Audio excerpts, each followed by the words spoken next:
Notice your attention, and despite the fact that we are normally very self-interested. Are you okay? I'm fine. They're not requiring masks this year, so I feel a little more nervous about it. We always wear our masks. Yes, I know.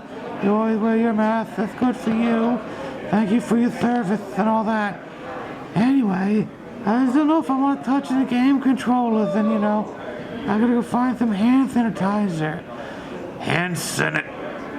We will not ask you personal questions, but we have the idea that if you want to touch a console that no one else has been touching, we have one in mind. Doc's already using the PlayStation Classic.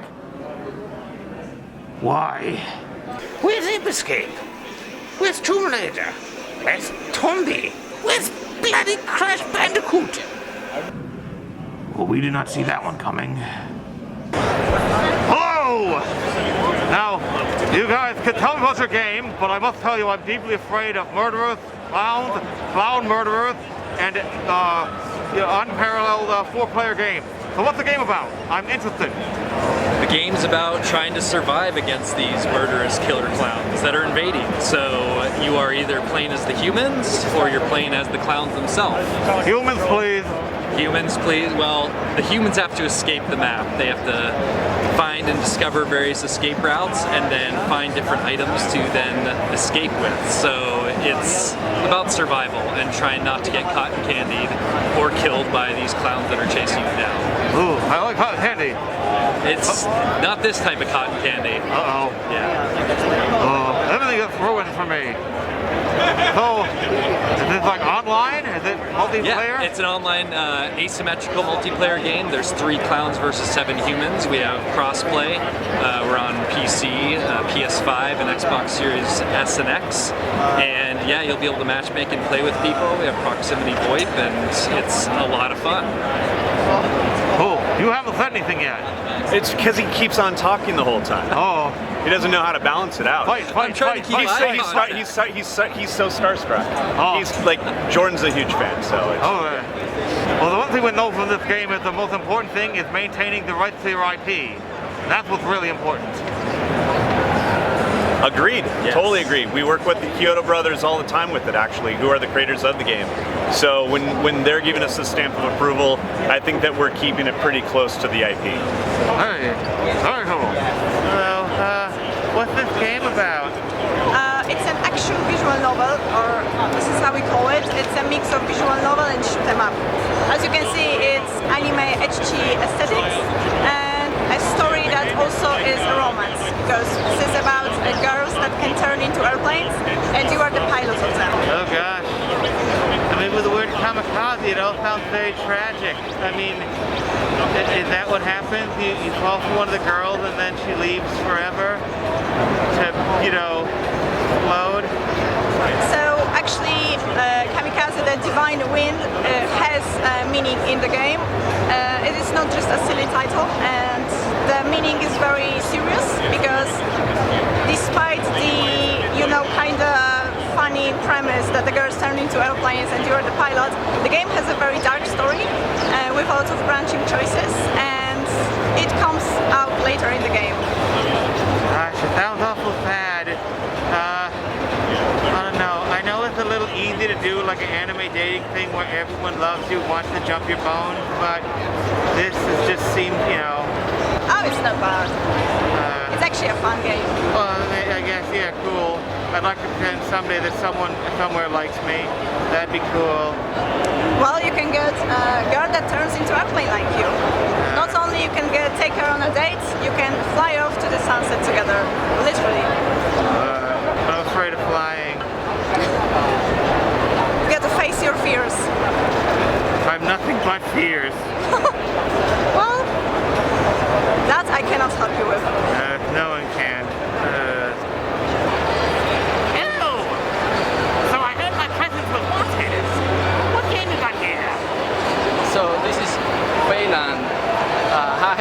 Carlos Gonzalez. I'm freelance creator and director. Filliam is an action-adventure RPG. This is a player character. He's in a fantasy medieval setting. He's inspired by Zelda 2, the only Zelda in a platformer perspective, and also draws inspiration from Lord of the Rings fantasy, where you are able to battle ogres and trolls and goblins and all that. So in this game you go to towns and take on quests, main quests, side quests, you go to a castle, talk to the king. So it's like a full RPG in this platformer perspective. Sure. You know, there's RPGs out there like top-downs, like Final Fantasy, where you take instructions from the king and go kill a monster. And then there's like Skyrim, where you get like side quests. But I haven't seen it in a side-scrolling adventure yet. So, what's different about this then? How are you approaching this? The main quest and side quest allow us to convey the story in a way that you expect as a regular RPG. In the Metroidvania map, you got locations that you want to go to. You want to gather some items to help in the side quest. Even though it's in a platformer perspective, you have everything that you will spend in a regular RPG. We just released an early access version, and so in this game you can change your equipment, change your tunic, gloves, boots, and it all has different effects, and it shows in the player. Even though it's a pixel art game, you can see that in the player, how it changes visually. You also acquire a lot of abilities in the Metroidvania genre, like crouch slide, wall jump, double jump, and that make the exploration more interesting as you progress. And it will allow you to access new areas that were inaccessible. With the first 2 chapters, in April next month, we'll also be releasing the 3rd chapter out of 6. This will mark halfway there. Is that a multiple choice system like in Skyrim, you get to be good or bad? Because you might believe, I'm a super villain, I want to play bad guys. I see. Well, it's more inspired like a Zelda game where you have an inventory and you are able to collect everything in one playthrough. So while there are some choices, they are really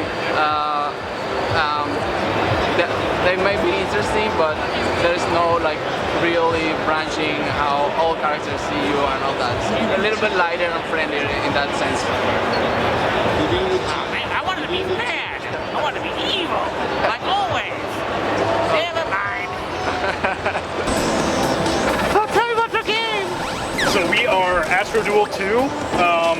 So we're a platform space fighter with local multiplayer. We do up to 6 players in versus, 1 to 3 in our kind of co-op bounty mode. Think kind of Asteroids, but mixed with Towerfall or Smash Bros.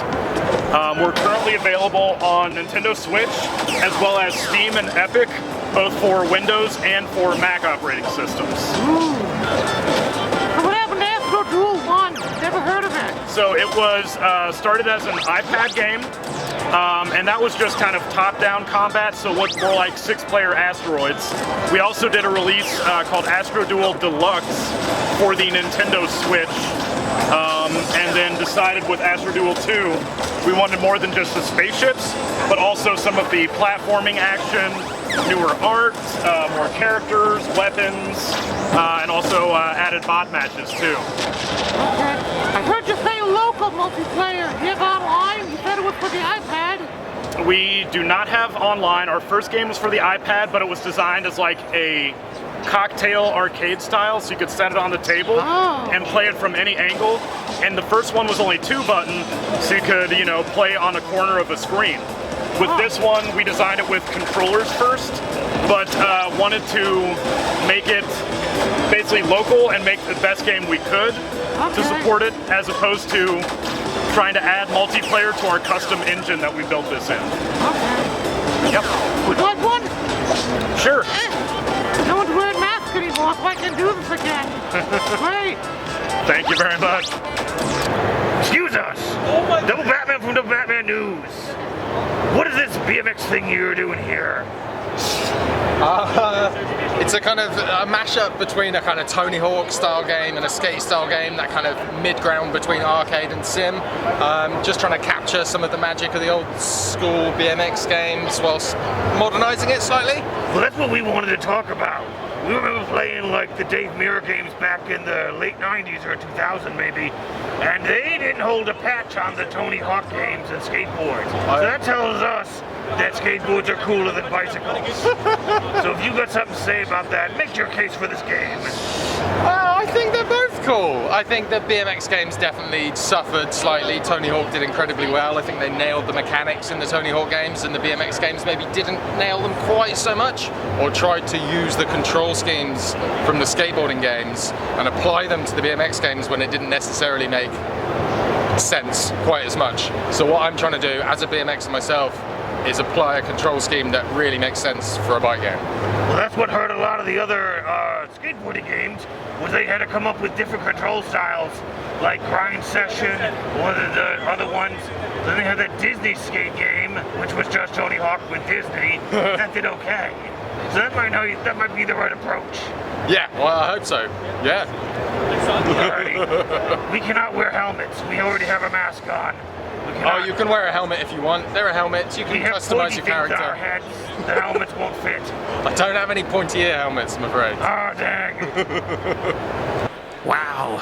Never thought I'd see the day. Of what? Melee. Played in classic console free play. I mean, back in the day they said, no, we don't have Smash Brothers. Yes, we're serious. No, you can't use your copy. Ah, the times these are changing.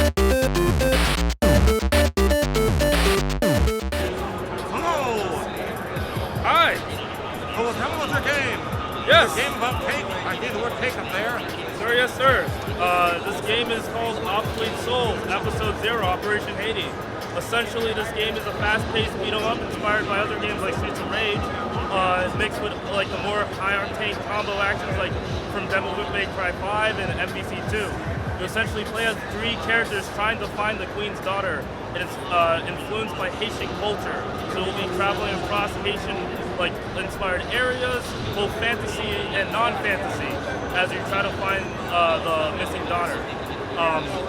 Essentially, it's very combo-heavy. So you have a lot of different inputs. Like separately, they're all just inputs that you kind of are very powerful inputs, but together you can form massive chain combos that can defeat enemies really quickly. The game is currently 2 years in the making. We currently have a Kickstarter that just opened up with a Steam page as well. And yeah, if you look us up online, it's the first 2 things that pop up. So I'm very excited. So you get to beat things up with your helm? Say that again? You get to beat things up with your helm? Yes. Yeah, you have to beat things up. And you get to rescue a princess?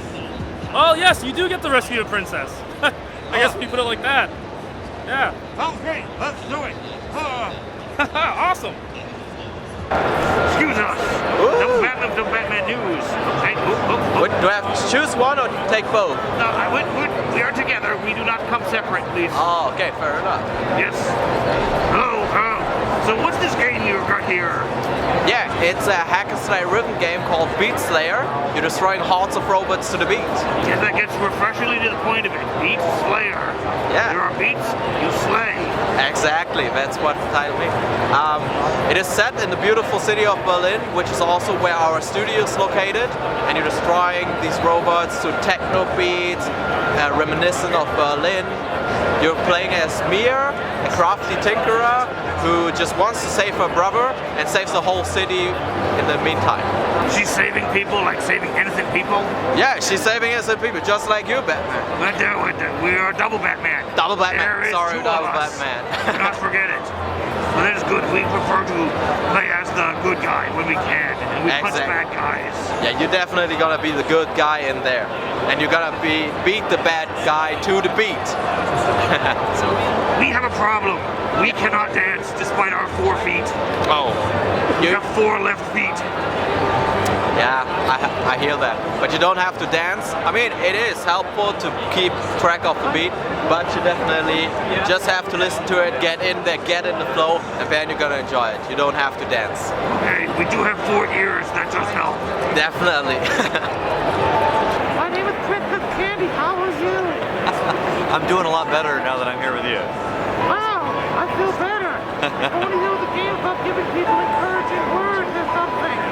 Yeah, this is kind words. It's a game about writing nice letters to people. Oh, wow. That's really it? How are the words generated? Like AI? These are all real people. It's real people, anonymous, online. You write what's worrying you, stressing you out, and then you share it with people, and then they get to see all these worries, and they try and write nice letters to lift you up, make you feel better. Sadly, I'm not a real person, so I guess I can't play. The other not real person in the game is Ella the deer. I feel like you might be kindred spirits. Ella's the male deer who delivers the letters to everybody. Also not a real person. Also just kind of me being the deer. But I think there's room for that in the world for both of you. Oh, interesting. Would you like one? Oh yeah, please. Oh, there we go. Thank you very much. This is how I make people feel better. I appreciate it. I'm gonna give that a shot. Awesome. Hello! Hello! Oh, Animal Well. Is this a veterinarian simulator? It's not. That's what a lot of people think, but it's actually kind of a secret. I'm not supposed to say what you actually do. It's a game that's very much about secrets. It doesn't really explain itself to you. So you start as this like circle blob character, and you hatch from a flower, and it's just up to you to sort of explore this sort of subterranean underground world. There's lots of hidden passages, and there's like creatures that you'll encounter throughout the game, and it's not always clear if they're like friendly or they're hostile, or they can aid you in like solving puzzles. But yeah, it's really just exploring this big interconnected world and kind of uncovering lots of layers of secrets. Would you describe it as Metroidvania? Kind of, yeah. There's not really combat, which is pretty different. You're kind of defenseless, and then the objects you collect are more like household things you'd find around your house, or children's toys. So it's kind of like a survival horror game in some ways, where you have to use your environment and you're more defenseless. But yeah, I think it's structurally kind of Metroidvania-like. We just announced our release date a couple days ago. It's coming out on May 9th on PlayStation 5, Nintendo Switch, and Steam. Oh, the secret now. Oh, wait, I can keep a secret? I'm sorry? I can keep secret. You can tell me. I have tiny ears. I'm sorry. You have to play the game to find out. Oh, well, the hands are small. I can't hold the controller. You could play with a keyboard maybe, and you can like jump on the keys. Oh, or I could try. You could try doing that, or you could get the Switch Joy-Con. They're pretty small. Oh, maybe. Yeah, I don't. Maybe you should try it. Let's try it.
we developed it at Summit Sphere with our partners Joystick Ventures, who are giving us a wonderful square of their booth to present it to the world, including to many watching eyes, many wandering eyes, many valuable consuming eyes.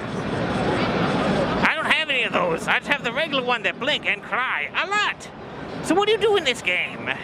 So in this game, you are taking on the role of Dynamite Anton or his co-worker Dynamite Annie on a venture to hell to kill Satan and steal back some property of yours that he has stolen from you, your prized alcohol collection, or spirits.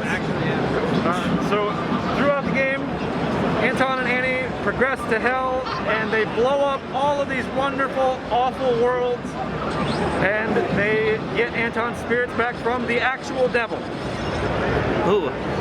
Okay, so I think we need to confess to some inspiration here. Clearly, this is based on Doom. You're going to hell, getting spirits. Clearly. Oh, my other guy left. I was going to tell him that you're onto us. Yeah, so inspirations come down to, Doom, clearly. Run to hell, you got us. But Wario Land was the initial inspiration. Then we kind of sprinkled in a thick layer of Crash Bandicoot. Some people say Sonic, but we didn't do that really on purpose. It just got fast over time. It's kind of diverged from Wario Land proper. It's kind of now its own thing, which is because of our wonderful partners giving us a lot more money and time to do things with. You know what it really makes me? It makes me want a pizza. Yeah. Like a lot of pizza. Like a stack of pizza so high it could be a tower. So that comes from the same kind of foundation. Like Pizza Tower kind of assumes you're always going to be going fast. Anton Blast is much more explorative in nature and kind of non-linear. It doesn't always come across because people tend to figure out the movement mechanics pretty quick, and then they're like, oh, I can go fast. But like that's not really what the game asks or wants from you. You can go at any pace you want.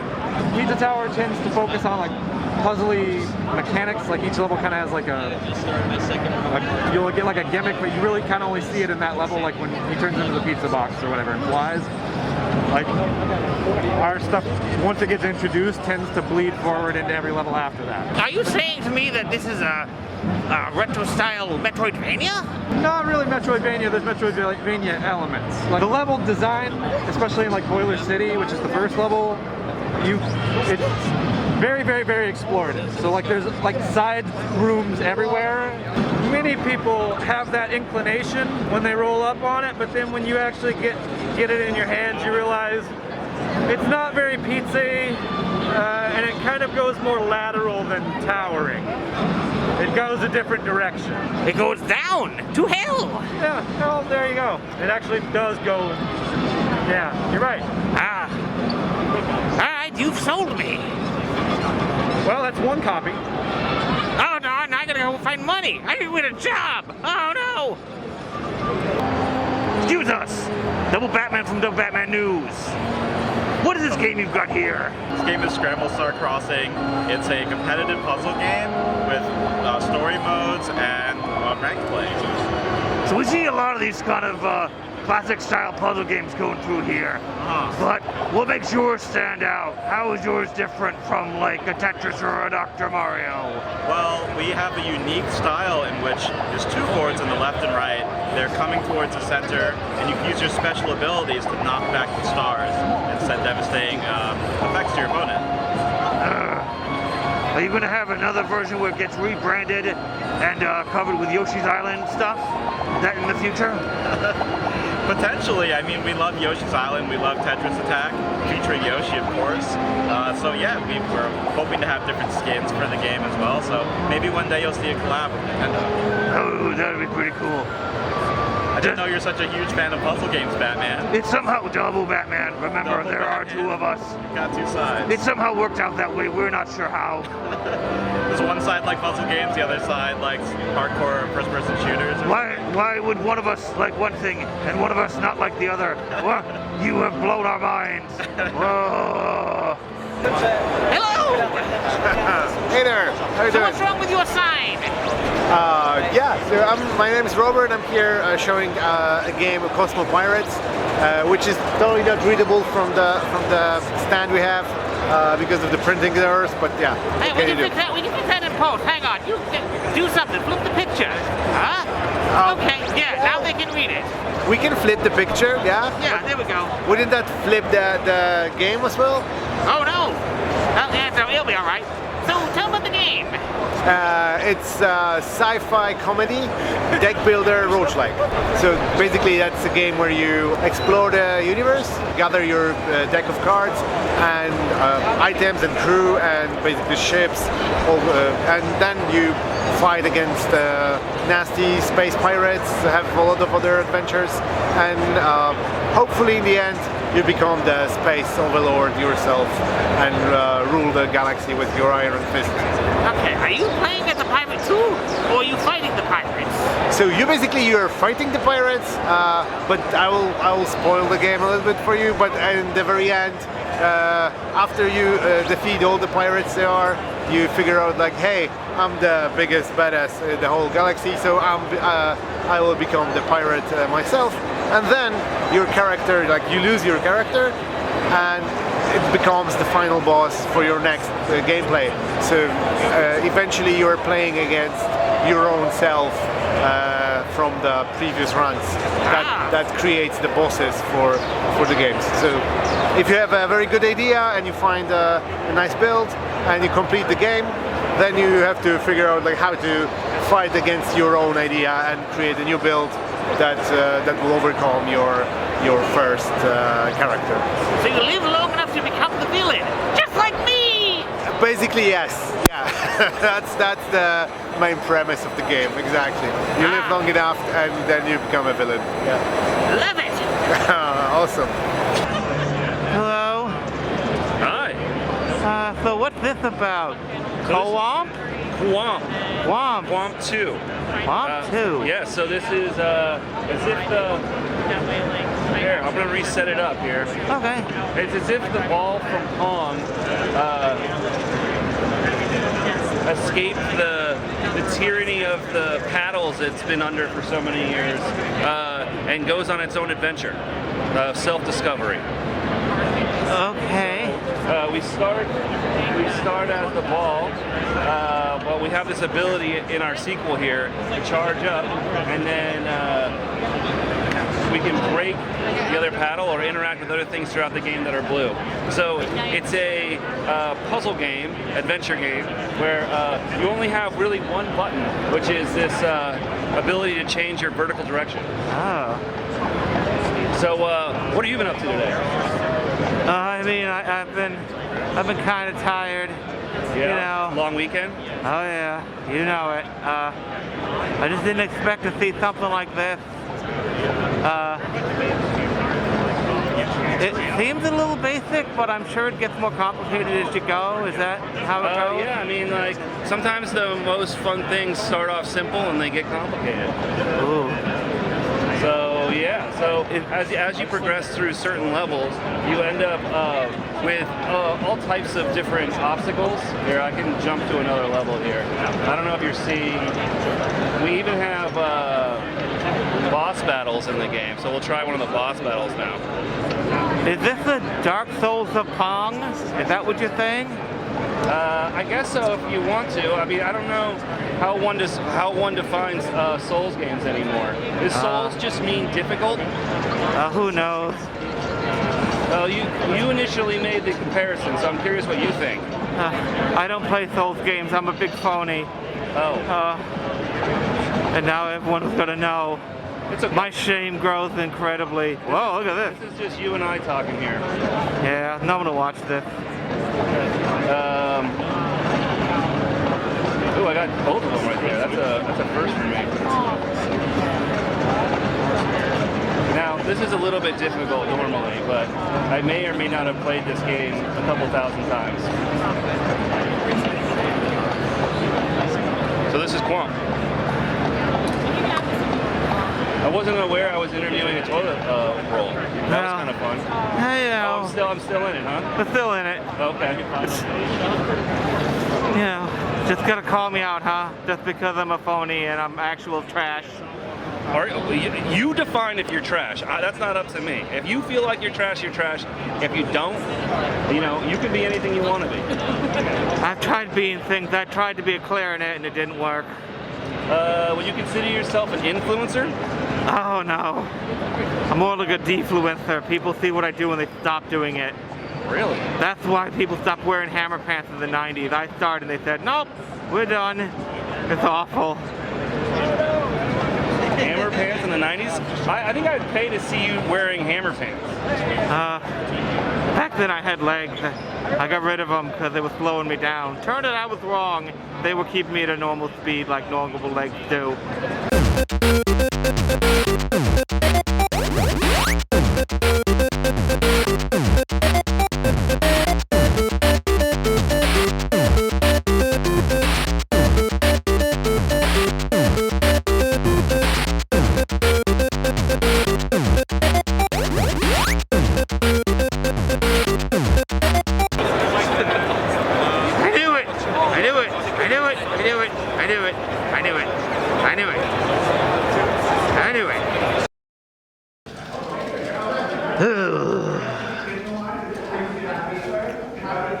Have we ever had a scene in one of these PAX videos together?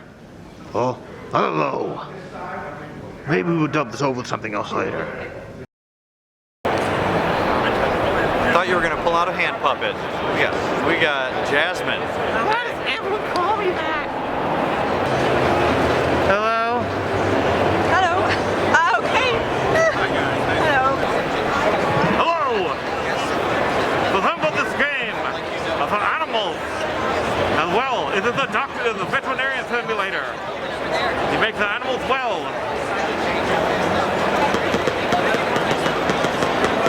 Oh wait, I'm talking to this? Yes! Oh my god, I'm sorry, I needed... It's not over, it's no big deal. Switch, on Steam, and on Epic for both Windows and PC. Windows and PC? Or sorry, Windows and Mac. You can take the whole line again. Okay. I'm not a shot, but I'm anxious about being cheated on. I'm like, wow, people are just sort of drama dumping. Oh, yeah. What the hell was that? I have no idea.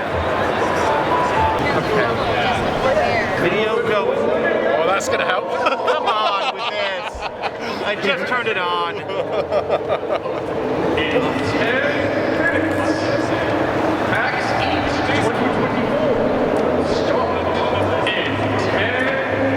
How many minutes? 10 minutes. What an important announcement! Am I being asked questions by Batman? There's two of us. We are double Batman. Batman. Get it right. Now that PAX video in the bag. Yeah, it's fun. What happened to all that stuff we shot for the beginning? Yeah, none of that will make sense anymore, so we're just gonna have to cut it. I could use it next year if I feel the need. I might just make it a deleted scene or something. What's up, Chief? You look down. We're all down now. It's just been a rough couple of decades. But not everyone understands what I try to do here. You know, I always tell people that I'm not triumphant as a comic dog. I am not here to embarrass or humiliate anybody. That's not the point. If anyone doesn't want to be part of it, I always tell them, no, that's fine.